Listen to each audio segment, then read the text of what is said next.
Proverbs 27 Warnings and Instructions. Do not boast about tomorrow, for you do not know what a day may bring. Let another praise you and not your own mouth, a stranger and not your own lips.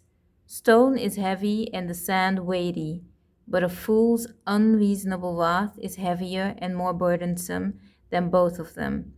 Wrath is cruel and anger is an overwhelming flood. But who is able to endure and stand before the sin of jealousy?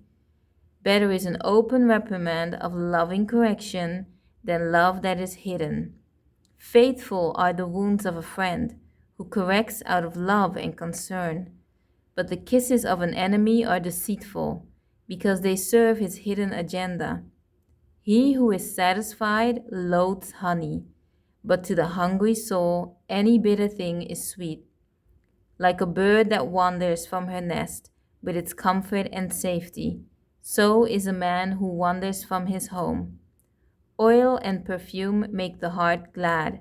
So does the sweetness of a friend's counsel that comes from the heart.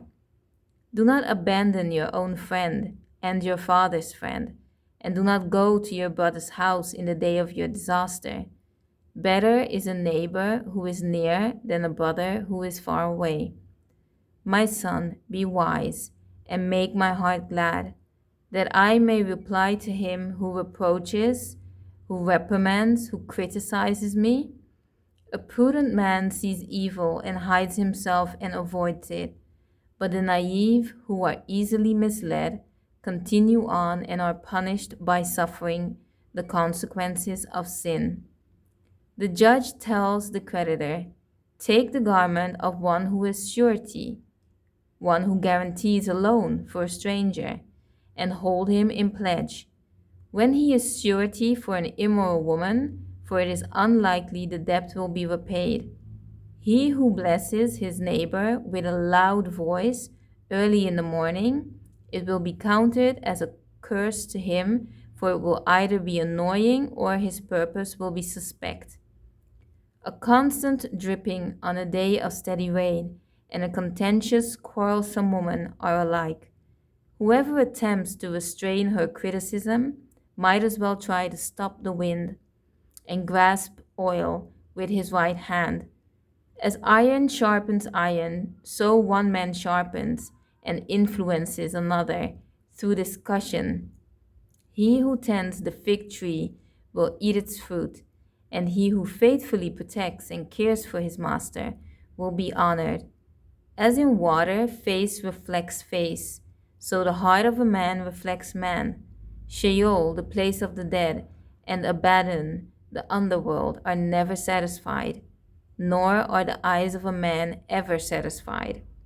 The refining pot is for silver and the furnace for gold, to separate the impurities of the metal. And each is tested by the praise given to him and his response to it, whether humble or proud. Even though you pound a hardened, arrogant fool who rejects wisdom in a mortar with a pestle like grain, yet his foolishness will not leave him. Be diligent to know the condition of your flocks and pay attention to your herds, for riches are not forever, nor does a crown endure to all generations. When the grass is gone, the new growth is seen, and herbs of the mountain are gathered in. The lambs will supply wool for your clothing, and the goats will bring the price of a field, and there will be enough goats' milk for your food, for the food of your household, and for the maintenance of your maids. Thank you for joining me on my journey. May God bless you on your journey.